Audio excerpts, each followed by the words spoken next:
Сәлем достар, менің каналыма қош келдіңіздер.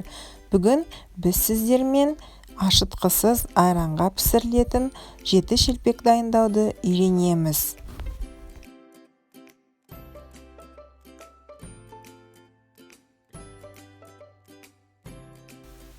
Осындай жеті шелпекті пісіру үшін бізге қажет ингредиенттер: ұн, айран, тұз, қант, ас содасы, жұмыртқа және де өсімдік майы.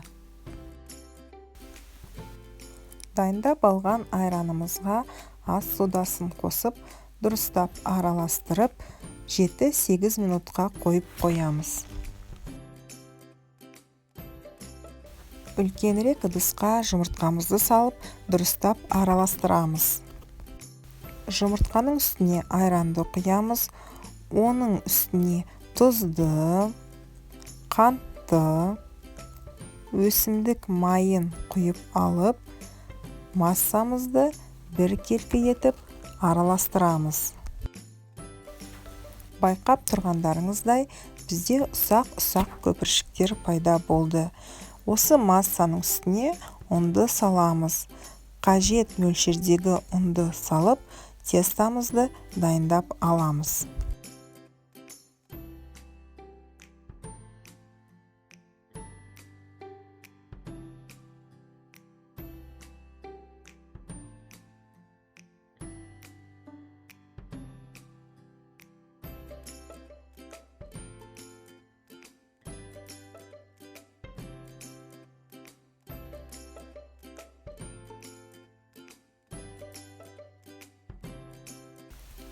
Осы қамыр ашытқысыз дайындалатын болғандықтан, шелпегіміз өте тез дайын болады. Дайын болған қамырды жылы жерге 15-20 минутқа қойып демалдырамыз. Сосын осындай формаларды дайындаймыз. Мен 7 шелпек пісірамын және де 7 кішірек бауырсақ әзірлеп алдым. Дайындап алған формаларды оқтаумен жайып, осындай дөңгелек шелпектерді дайындаймыз. Дөңгелек шелпектерімізді қызып тұрған майға екі жағынан қуырып аламыз. Біздің 7 шелпегіміз дайын болды. Шелпектер өте жұмсақ, нәзік және де иісі сондай керемет.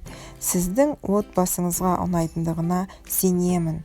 Менің каналыма жазылып, осы шелпектерді пісіріп көріңіздер.